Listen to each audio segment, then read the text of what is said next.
Good morning. Good morning, and welcome to the Ventura Center for Spiritual Living. We may or may not be live streaming today. We don't know. Can I have a nod from the, there's a, there's a, okay. Anyway, whether you're here in person, whether you're watching later on YouTube, or whether we actually got the live stream to work this morning, we are just so delighted that you're here on our Welcome Back Sunday. So I'm going to pass the word over to our board president, Lonnie, and she'll take it from there. Good morning, and welcome back.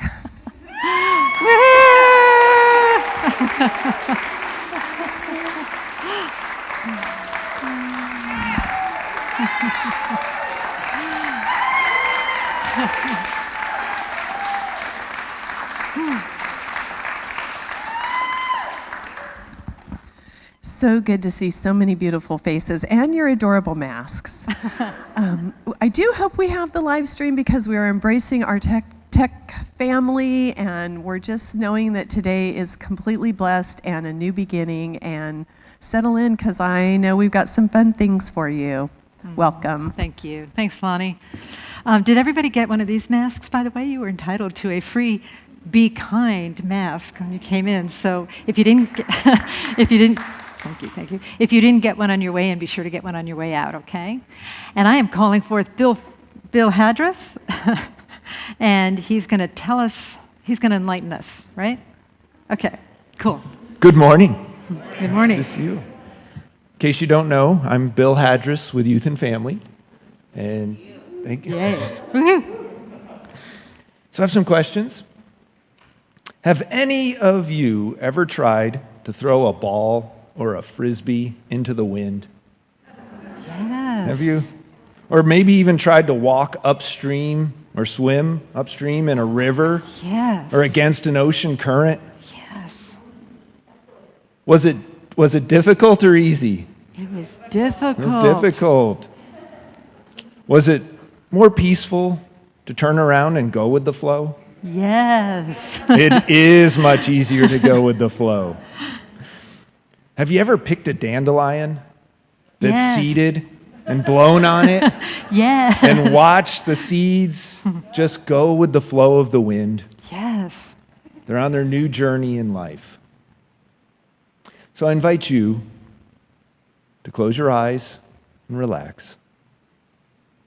Can you think of times when you wanted something to happen faster or slower? But you had to be patient because you couldn't change the speed?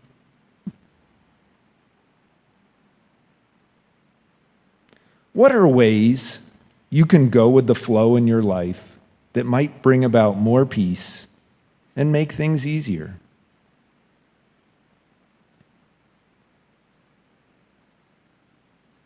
Going with the flow helps us to navigate through any of life's obstacles with ease and grace, and creates a more peaceful experience. Living gracefully allows the infinite wisdom and love of Spirit to guide us through life. So I invite you to repeat after me. With grace, I go with the flow. With grace, I go with the flow. And so it is. And so it is. Thanks, Bill. Thank you. All right. And now we have Diane Ruiz, who is our practitioner. Great to see you again, Diane. Thank you. And she's going to pray us in. Okay. Will the practitioners stand? Thank you. And now, everyone just take a deep breath in and let it go.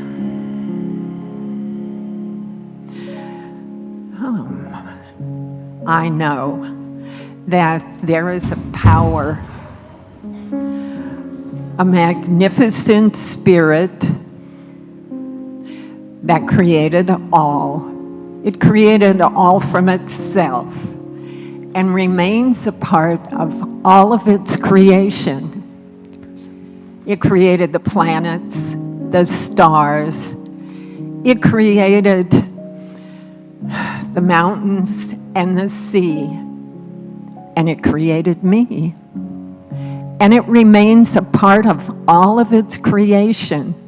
And what I know for myself, I know for everyone here in this room, I know for everyone on the planet. And this morning, we have the opportunity to come together, to feel the oneness, to know that no matter how we look, we're still all the same because we all came from the same source. And that source created us all with love. And that spark of love remains within us. And I am so very grateful that we have the opportunity to come together and to feel this oneness and to feel the love and then take it with us as we go into our world and share it with everyone we see. And so with a heart full of gratitude, I release my words, knowing they are already a part of divine law. In my heart, I believe this to be so. And together we say, and so it is. Thank you, God. Thank you. Okay. All right, so we're calling Hugh forward to the stage. We go back into that place of depth and power that is within us as we breathe in and we breathe out and we allow ourselves to be still and to know the spiritual truth of our existence as we listen to the words of our sacred reading. Sunflowers by Thich Nhat Hanh. About the author, Thich Nhat Hanh, who we see here beside Mother Teresa, is a Buddhist monk, an author, a teacher, a global luminary who was nominated for the Nobel Peace Prize by Dr. Martin Luther King Jr. Sunflowers. I live in Plum Village in the Dordogne region of southwest France, an area known for its sunflowers. But people who come to Plum Village in April do not see any sunflowers. They hear people saying that there are many sunflowers around, but they cannot see them anywhere. However, if you ask the farmers in the region, they will tell you that they can see the sunflowers very well because they have already sown the sunflower seeds. They have plowed the earth, sown the seeds, and spread manure. They know that there only needs to be one more condition for the sunflowers to manifest. That final condition is warmth. As the weather begins to warm up, the sunflower seeds will sprout, and if the weather continues to be warm in June and July, the sunflowers will bloom. So the farmers can see things that the visitor cannot yet see. We say that there isn't a sunflower here because we cannot see all the latent causes and conditions lying in wait. We have the tendency to think that as long as we can't see the sunflowers, they don't exist. That once we can see the sunflowers, they suddenly do exist. The words "do not exist" are not really correct, but the words "do exist" are not correct either. When something has not yet manifested, we tend to think that it's in the realm of non-being. And when it manifests, we say that it's in the realm of being. But the two categories of being and non-being do not exactly correspond to reality. That is why we shouldn't wait until we see big yellow flowers blooming in the fields to say that the sunflowers are there. They are there, just hidden. and whether or not we see them is only a matter of time and latent conditions. And so we continue to breathe deeply, breathing into that spaciousness, breathing into that mask, absolutely knowing that we are so much more than what we see, that we are the I am presence. And so together now we'll sing, I am remembering who I am, with our masks on our faces, gently singing into a mask that covers the nose and the mouth. But most of all, remembering the truth of our existence. I am remembering who I am.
We breathe into that divine remembrance,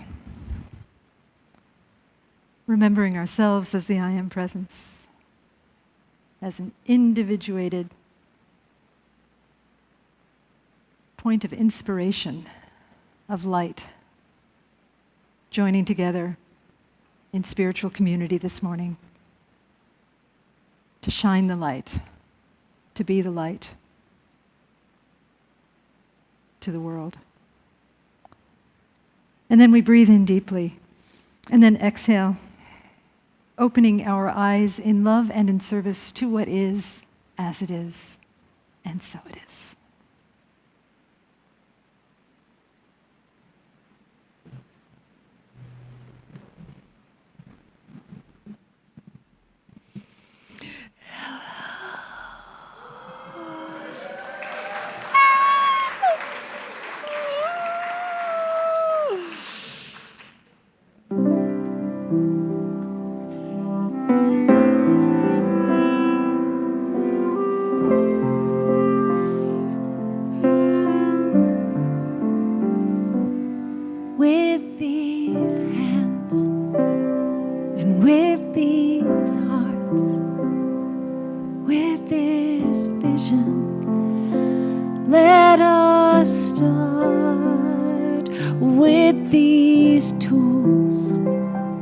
and on this ground we pray your will for us abounds. Let us grow a church of love and understanding. Let us grow a church of peace. Let us build a foundation strong enough to embrace all in kind. Let us grow a church of heart and mind. In this moment and in this space, with your presence and with your grace, we ask for nothing but for your will to flow through us and be fulfilled,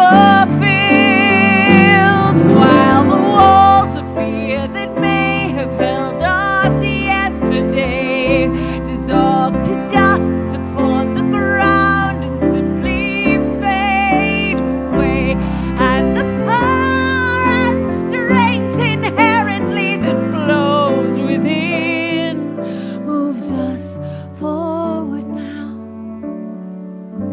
as we begin to grow our church of love and understanding, as we grow our church of peace, as we build a foundation large enough to embrace all in kind. Let us grow a church of heart and mind. Let us grow a church of heart and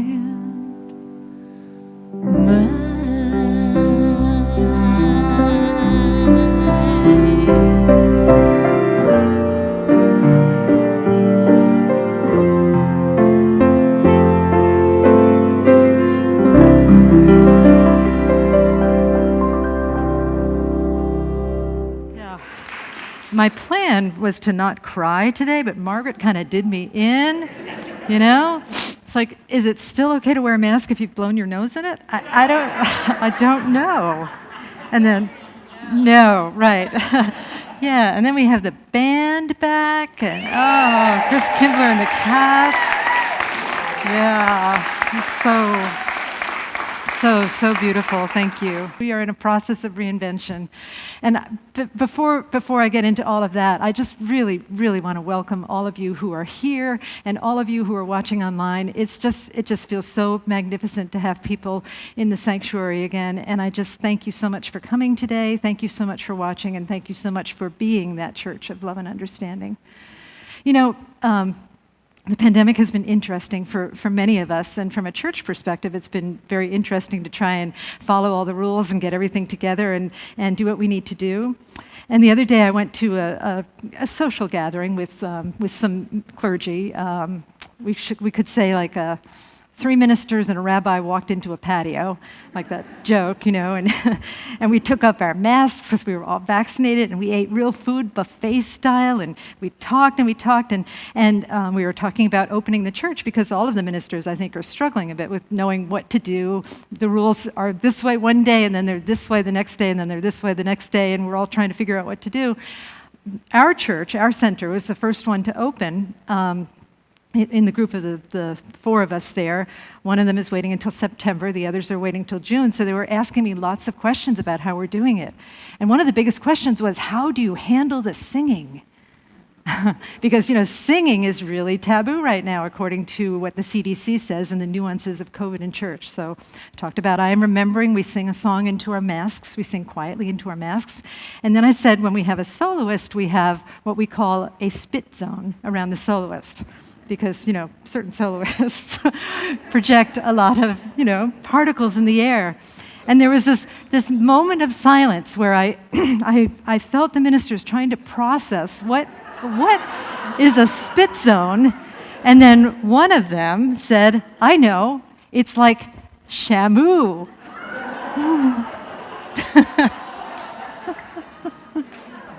How do you feel about that, Margaret? Yeah, okay. She's one of the few singers that I could pull the shamu joke on because she gets it. But, gosh, you got to have a sense of humor about this stuff, right? Yeah. And I think we can all relate to going to SeaWorld and being in the shamu zone, right, where you get soaking wet. So, if you're sitting over there, you might want to bring a slicker next time, okay?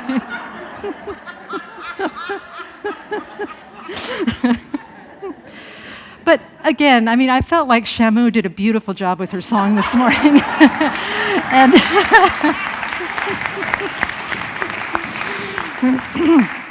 And it leaves me with a question. She's encouraging us. She's saying, we will grow a church of love and understanding, a church of peace. Will we? Will we? Yes, I think so. Yes, absolutely. And I'm looking at the pandemic, as we are trained to do in this denomination, as something that is sent to inspire us to go deeper and to... The church was magnificent before the pandemic, but let's make it even more magnificent. Let's touch even more lives. Let's reach out and be that place of love and understanding, a mystical center of non-duality where we act upon the call of kindness. And we surrender into boundless grace, moment by moment, breath by breath, every day, so that we can be that truth that we wish to see in the world, that we can be ambassadors of that truth. That's my hope. That's my intention for this church, for this center. It will require something of us. It will definitely require something of us. And I think one of the things that building this church, reinventing this church will require of us is faith. The word faith was not said explicitly in the Thich Nhat Hanh reading that Hugh did, but it certainly was implied that the farmers have faith. To recap the reading, the people go to Dordogne, region of France, where Plum Village is, where Brother Thich Nhat Hanh lives, and they go there and they were told that there are lots of sunflowers, but sometimes, depending on the time of the year, there are not lots of sunflowers. But the farmers can see the sunflowers because the farmers have planted the seeds, and the farmers have cultivated the soil, and the farmers have faith in the laws of nature. Can we be the same? Can we see the complete church, which is never complete, that is always growing, and know that we're planting the seeds now to create that center? There's a definition of faith that I heard recently that I loved, and it's by Adyashanti, who is he doesn't really call himself a Zen teacher, he's an American, but he says he's much more of a non-dual teacher. And he says that faith is the withholding of conclusions so that we can allow what is to emerge. I'm going to phrase that in a slightly different way. Faith is the withholding of conclusions so that we can allow grace to emerge. The grace of Spirit that is always upon us. This is going to seem like a bit of a non sequitur, but I'm rather famous for that, I think. But, I take little things seriously. And for the last couple of weeks, as we've been talking about reopening and reinventing the center and seeing what it is we can be, I have been obsessed with cleaning the light fixtures in my home. And it's such an interesting phenomenon. You climb up on a ladder. First, you have to overcome the resistance to doing it. You climb up on a ladder, you pull down the light fixture, you unscrew it or do whatever you need to do. You try not to drop it, and then you take it down and it's filled with dirt from, I don't know, the 50s or so. It's the last time it was cleaned. It's filled with dead bugs, right? Why do they do that, those little buggies? I'm sure they want to live. Anyway, then you clean it off and you put it back up. And the whole room changes. The whole room changes. And could it be that that's similar to the idea of jumping to conclusions, that when we impose our conclusions, our relative conclusions on a reality, that it's like debris and dead bugs and dust that's in a light fixture, and as soon as you clean away all of that, the light can shine a lot brighter. And aren't we quick to jump to conclusions? Who here among us is not quick to jump to conclusions? Bernie, you're lying. Look at Bernie lying over there, and Jennifer, she's lying in the back. Yeah. Not literally lying, but yeah. Because it's just what we do, isn't it? We jump to conclusions. And I was thinking about this. It's like jumping to conclusions is not all that bad or abnormal, but the thing is that we jump there and then we stay there. We get stuck there. I was trying to think of a good metaphor for getting stuck, and you know that you can do a YouTube video, you can Google on YouTube and say videos of people who have gotten stuck. My very favorite was like a 20-year-old woman who was stuck in like a booster seat for a child in a restaurant. And the paramedics came up, they were going to save her, and the first thing she said was, "Don't ask me why I'm in this booster seat." They got her out eventually. I'm sure some of us have been stuck in cobwebs or stuck in wet concrete, not cement, but concrete, as I've been told that we have to call it now, and politically correct. But we've all been stuck in something, and that's how we are with our conclusions. Our conclusions bind us. They don't bind us if we know that they're just conclusions, but the problem is that we jump to the conclusion and then we make that as gospel. We make that as the truth. We make that as reality. We inform ourselves that this is the way things are.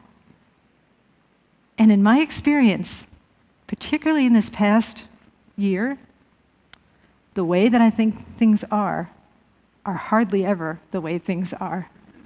Hardly ever. Again, I keep asking this question about the pandemic. How many of us thought, oh yeah, pandemic, schmandemic, right? How many of you thought pandemic, schmandemic, right? 6 weeks, we're done. We'll be back. It'll be fine. And here it is over a year later. And we're getting better, knock on piano, but we're getting better. And yet we're still experiencing the effects of this pandemic that here seems to be resolving a bit, but then there are other countries, we have this global consciousness here where we want to embrace the entire world, and there are other countries that are struggling awfully. So our conclusion about that, my conclusion about that was not completely accurate, and I think really that my conclusion, perhaps our conclusion about just about everything is not completely accurate. We're always making stuff up and saying that it's the truth, when really it is just our perspective about the way things should be, rather than the way things are. And the truth is, what I think the truth is, again, I'm making stuff up here too. I'm just scratching at the surface of the truth the best I can. I heard a thing from James Finley the other day, is that a mystical teacher knows that they understand very little. A mystical teacher understands that they understand very little. Okay? But we're doing the best we can to peel back the layers and to understand a little bit more about this thing called existence, this thing called absolute reality. And I know that I trust completely, I have faith that the light that wants to come in is so much better than my conclusion. So I can clear away that conclusion. Just as I would clear the dust and the bugs from a light fixture, and allow that light to shine and guide me as to what the next steps are. And when I say I mean we. An example of this that I encountered recently about how we make conclusions that has to do with church and COVID. Occasionally I get occasionally, I get criticized. Whoa.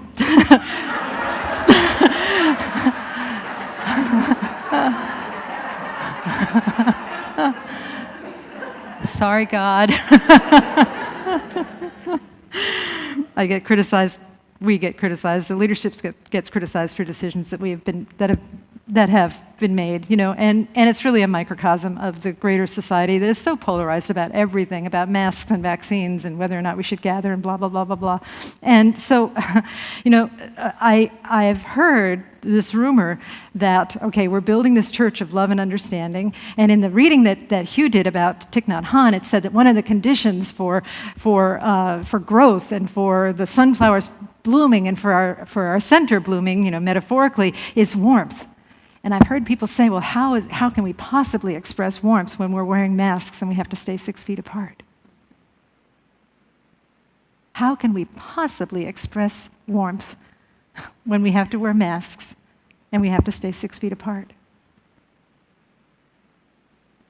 I'm going to change warmth to love. How can we possibly express love when we have to wear masks and stay 6 feet apart? But let me ask you, let me turn into Bill Hadras for just a moment and ask a lot of questions, as he did in his youth message. Is your love greater than a mask? Yes, good. Is your love greater than 6 feet? Yes. Is your love greater than not physically being here, being present here? Yes. Is your love greater than not necessarily be able to sing all of the songs that we used to sing in church? Margaret's the only one everyone's going, yeah.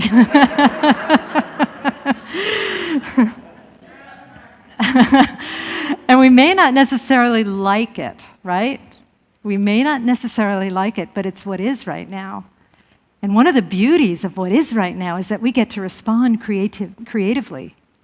I have this friend, my friend Sejong, who is I've talked about her before. She is just a mixture of so many different pieces. She's the daughter of 2 Christian ministers who grew up in Korea. She's Korean, and she saw the love that her parents poured into the church, and then she went to college and became an atheist and a feminist, and then she married a Catholic and she became a Catholic, but she's still a feminist, and she's pro-life because she's a Catholic, and she says she just doesn't fit in anywhere. People will kick her out of whatever group she's in because she just doesn't fit in anywhere, and I just love her so much. And one of the things that she said about wearing masks and being 6 feet apart is, what are you going to fill your 6 feet with? It's 6 feet of empty space, but could it be 6 feet of compassion around you, like a gigantic hula hoop? You know how I love a hula hoop. I wish I had it here today. This would have been a good Sunday for hula hooping. You got 6 feet of compassion around you. 6 feet of welcoming around you, 6 feet of gratitude around you, 6 feet of appreciation around you, 6 feet of loving kindness around you. What would that be like? I remember at the beginning of the pandemic, I spoke about it up here. I spoke about my shortcomings, which I have many, and I speak of frequently. You're all probably sick about hearing how messed up I am. But I spoke about being in Trader Joe's, the one down on Victoria where they have a little hibiscus where you're supposed to stand to be 6 feet apart. And I would get so judgmental if people would not be standing on their hibiscus. It ruined my shopping experience because that person over there was not standing on his hibiscus. And then I couldn't really stand on my hibiscus to stay 6 feet apart. So I was a sinner too, man. But what if instead of filling that 6 feet with judgment, we filled it with compassion? It's a beautiful, beautiful practice that will keep us whole, that will keep us sane, that will grow this church of love and understanding. So in all of the rigors of reopening and making decisions and all of that stuff, I turned back to a teacher that I haven't followed for a while, but I really think she's so wise. I know some of you practice her teaching, and that's Esther Hicks. How many of you know who Esther Hicks is?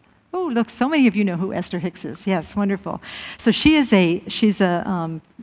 channels an entity called Abraham, and I think it's more than one entity because she often refers to them as we.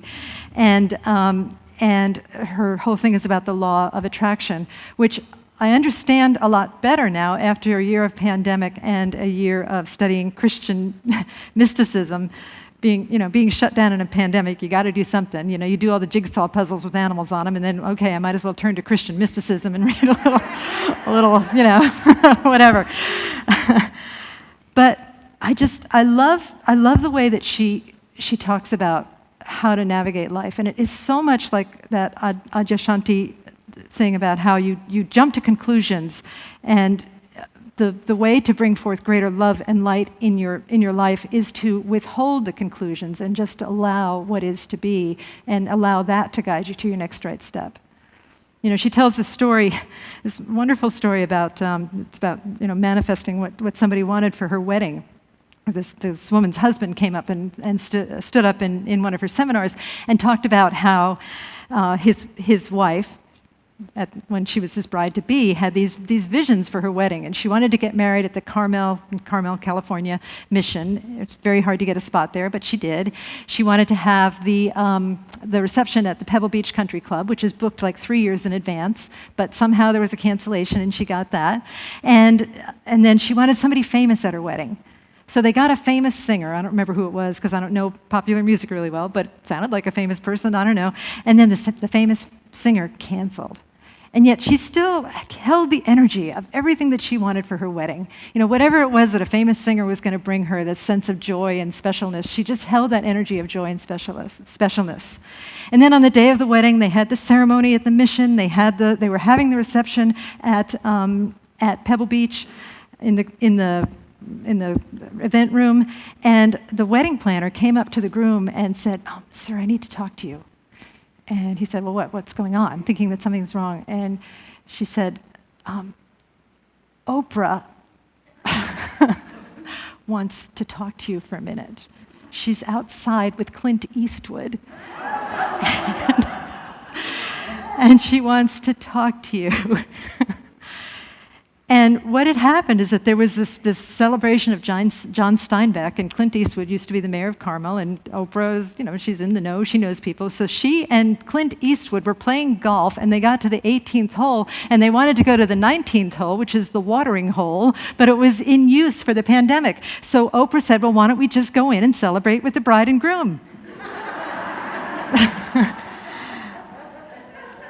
And he said, no, I'm kidding. He invited them in, and he just was so touched that his wife had this experience and this faith of bringing what she wanted forth into the world. And I know, the way that I tend to do things here, and if you don't, you'll get used to it if you ever come back again.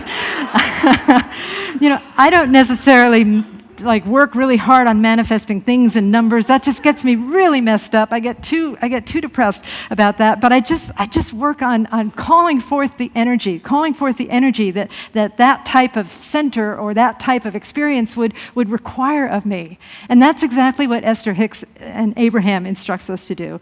She says, if something happens, if something like, some type of disappointment, some type of failure, some type of thing that is unwanted, something like, a pandemic happens, and that is an opportunity to know what you don't want, which is a beautiful thing, because if you know what you don't want, that creates a rocket of desire, she calls it. I call it a rocket of aspiration, because to me, aspiration sort of takes the connotation of desire, which is sometimes negative, out of it. But aspiration is a holy, holy thought of what the greater yet to be. So a rocket of aspiration forms through your seeing of what is not wanted and then deciding what is wanted. You form this rocket of aspiration, and you think about what you want to experience, what it would feel like to have that. And then you start building that consciousness within yourself. What does it feel like to have a completely full church that is a center of mystical non-duality? What does it feel like to have a center where we respond, where we act upon the call of kindness? What does it feel like to have a center where we have many ministries that support all kinds of people? What does it feel like to have a center that has a global presence, that reaches out and touches the world in so many ways?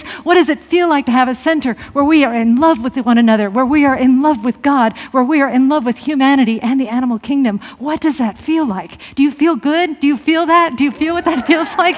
Yes, right. So So, absolutely. So we hold that consciousness gently, and by hold, it doesn't mean grip with our white knuckles and conclude that it has to look this way. We hold the consciousness, which is just applying gentle, gentle, gentle, gentle, gentle pressure, and mainly the pressure of opening our heart and opening our being so that we may receive it. So that we may receive it. And here's another really key point. It's not just about receiving it for us, it is receiving it for everyone. When we receive on behalf of all beings everywhere, everything opens up. We no longer know the difference between giving and receiving. We no longer know the difference between us and them. There is just one of us, and that one of us is grace. Grace-filled spirit, innocence, joy, love, peace, happiness. We are a center of love where we are love, where we share love and we serve love. If we can bring that energy into service, just think what we can do. Just think what this center can be. Just think what this life can be. Because as your life grows, this center grows, and as this center grows, your life grows. And that's what I'm talking about, where we don't know the difference, where the one is the one. There is only one. And it's operating in this beautiful Mobius strip of non-duality that just opens us up to the magnificent grace that nobody has words for, but we can feel it when it's happening. So, I'm going to close with this thought. Everything that has happened up until now has been perfect. Everything that we have named bad, everything that we have concluded is bad, whether it's a pandemic or whether it's having to wear a stupid mask or whether it's some of the worst things that are happening in the world, everything is happening for the sake of perfection. And remember, the word perfection means inclusive of everything. And so we say to ourselves, this is the center that God hath made. Let us rejoice and be glad in it. This is the mask that God hath made. Let us rejoice and be glad in it. This is the social distancing that God hath made. Let us rejoice and be glad in it. This is the pandemic that God hath made. Let us rejoice and be glad in it and recognize what it is that we want instead. This is the emptiness. This is the fullness. This is the this. This is the that God hath made. Let us rejoice and be glad in it. This is the church that God hath made. Let us rejoice and be glad in it. Love one another. Let us pray.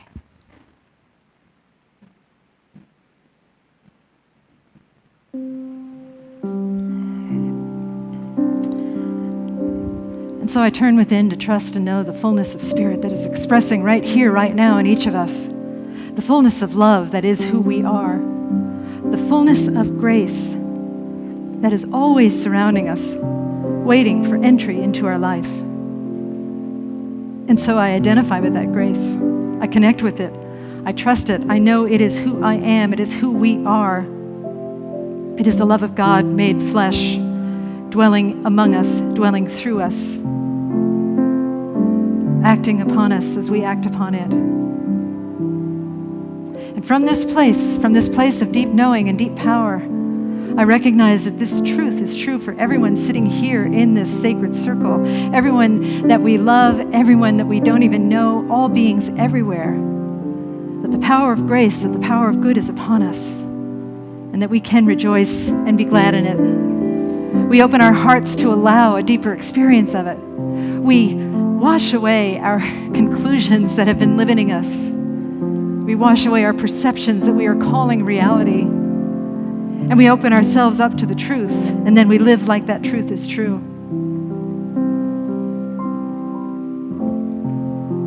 We recognize that the truth needs our action in order to thrive.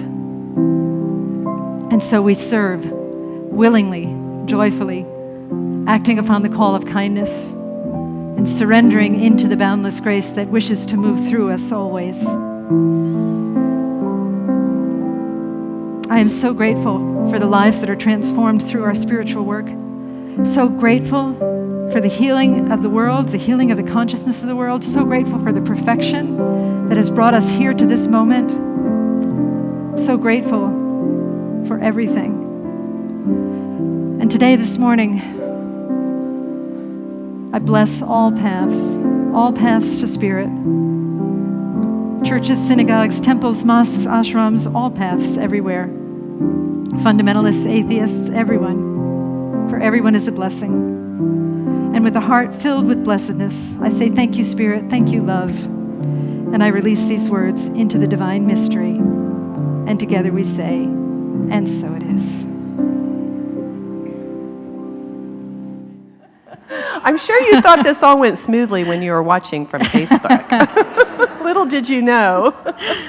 And yet we persevered. Yes. And the joke about this is I tried to do the offering the first time that Bonnie asked me from memory. I didn't have one. And I jumbled it all up. And so I've had this through the pandemic. Oh, my. But it's been my pleasure to be here and just remind all of us of the gratitude and coming together, and that truly our gifts have blessed so many in our community, outside of our community, with each other, that we have stuck together, and that there's so much more to do now that we aspire to be a reinvented center of love. So this morning, I just invite you to place your offering over your heart and repeat after me. We trust in spirit. We trust in spirit. Love is a giver and receiver of all that we are. Love is the giver and receiver of all that we are. We offer this gift. We offer this gift. It is an outer expression of our inner abundance and compassion. It is an outer expression of our inner abundance and compassion. Our gifts bless many. Our gifts bless many. And return to us multiplied in miraculous ways. And return to us multiplied in miraculous ways. So that we may give again. So that we may give again. And so it is. And so it is. Thank you, Lonnie. 1, 2, 3, 4.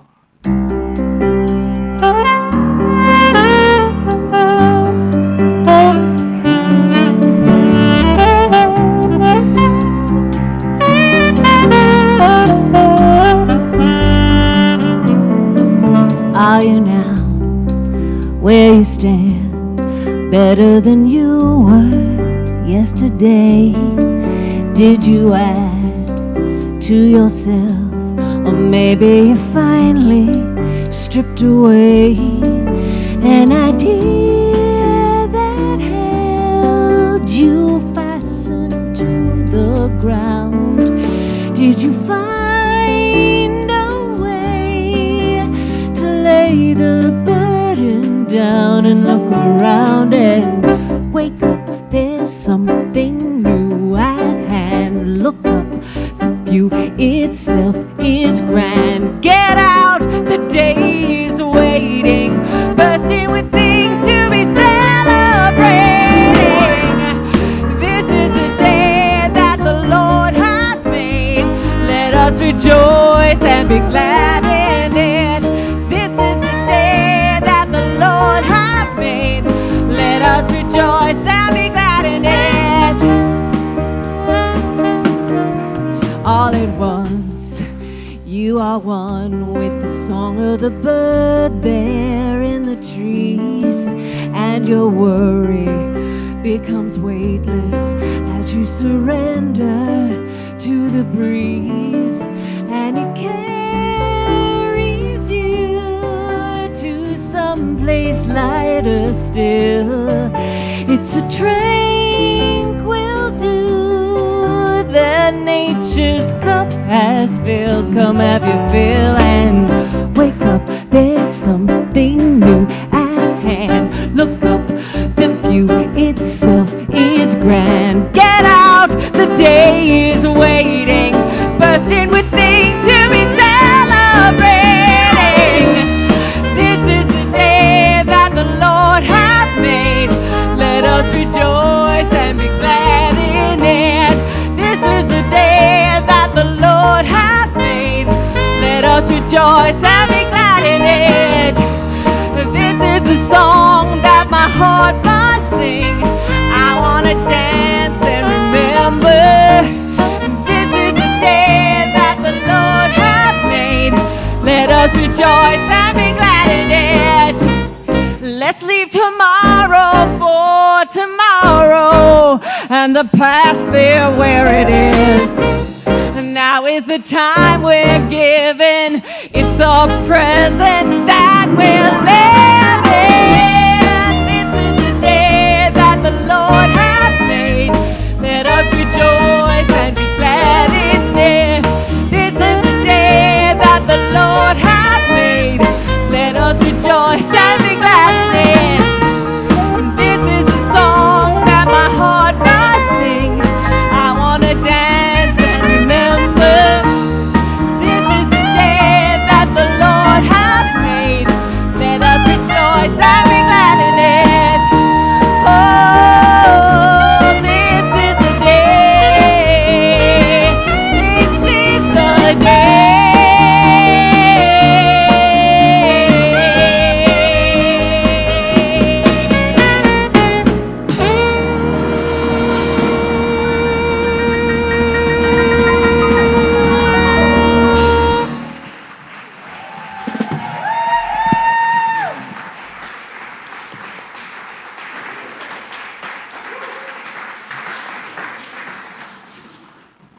Thank you. Ah. Okay, gonna do the announcements. Where are they? Okay, first announcement. We're doing a sort of like an Academy Awards thing with the flowers now. You're gonna love it. Sunday's flowers. The winner is... Today's flowers go to Dear John Cross.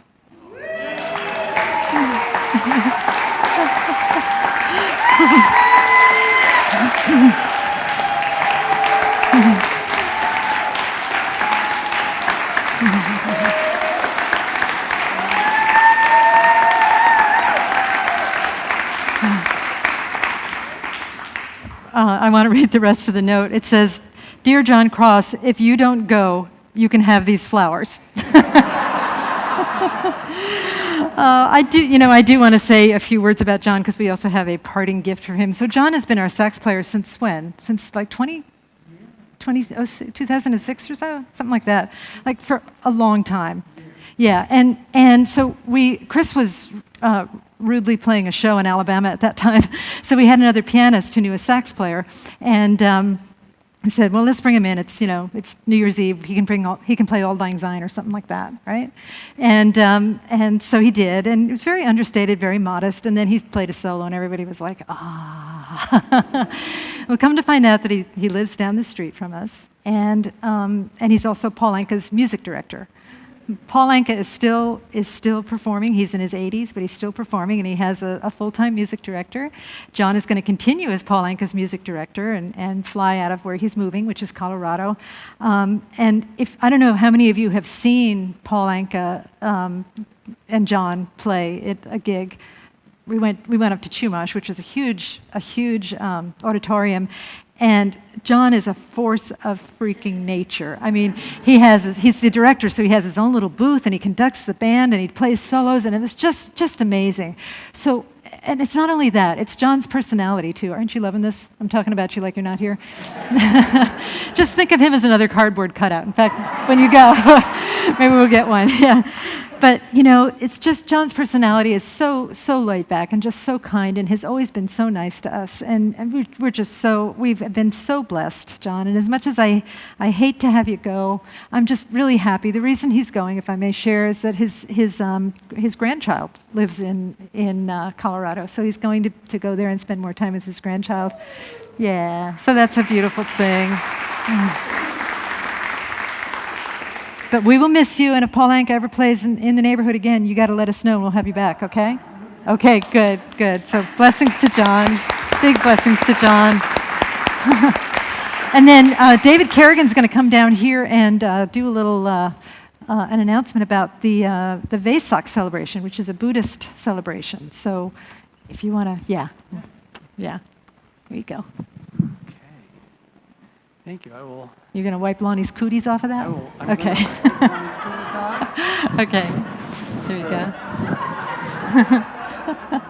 The ritual cleansing of the microphone. Of the microphone. Yes.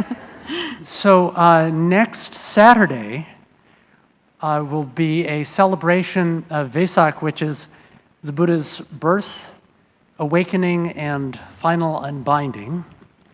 And the theme is the scandal of boundless love.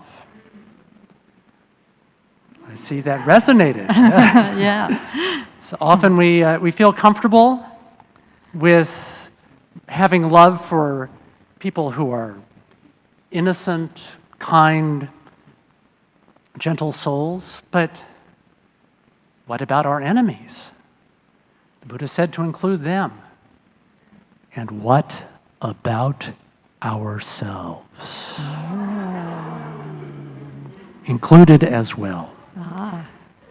So next Saturday, 10 o'clock, and Brock, Travis, and I will be facilitating, and it will be on, if you go to the VCSL website, you will find it under events. So please be there. It's Thank you. online. It's online, Yes, and it will be an event online. Yes, okay. Thank Thanks, you. David. Thanks. Thank you. And I'll just zip through the rest of these. So I'm teaching a class and starting in a few weeks. It's on a Tuesday. It's called 5 Gifts for an Abundant Life. It's a wonderful, wonderful class. I hope you sign up. That's on Zoom also, and the information is on the website. Mary Kerrigan is doing a workshop on eating addiction and spiritual growth, and that's on a Saturday. And Mary has a lot of scientific background and a lot of expertise in that topic, so be sure to sign up for that if you would like to learn more about eating addiction and spiritual growth. The third Wednesday meditation is this Wednesday, and it's Creative Arts, Becoming Mindful. That's facilitated by beloved Bernie Austin, and that's on Zoom, so go ahead and check that out. All of this information is on our website, www.VenturaCSL.org. Celebration of Life for Linda Dye, who is one of our practitioners who passed away a little while ago. That's on Saturday, May 29th, and you have to register because, again, we have to limit the seating, but the registration for that is on our website as well, on the calendar under events. And I think that's all of the announcements for now. So what we'll do then is do a prayer, and then if you'd like to, I can stay for about 10 minutes and just answer any questions that you might have about the future and COVID and whatnot. And then I have to go home and do a board meeting. So let's pray out, and okay, we're set. All right, so turning within to the grace and the goodness that has sustained and blessed us, whether we're near or far, we know that it continues to bless and sustain us as we go our separate ways this morning. How wonderful it is to trust and to know that the power and the presence of life, of love, is who we are. It is with us always, and it lives and moves and has its perfect being through us. And so I bless this time together. I bless it with the sacredness that it is. And I call forth a beautiful, sacred week until we meet again. So with a heart filled with gratitude, a heart filled with love for every single person here, boundless love, the scandal of boundless love, I just say thank you, Spirit. Thank you, love. Thank you, beloveds. And I release these words into the divine mystery. And together we say, and so it is.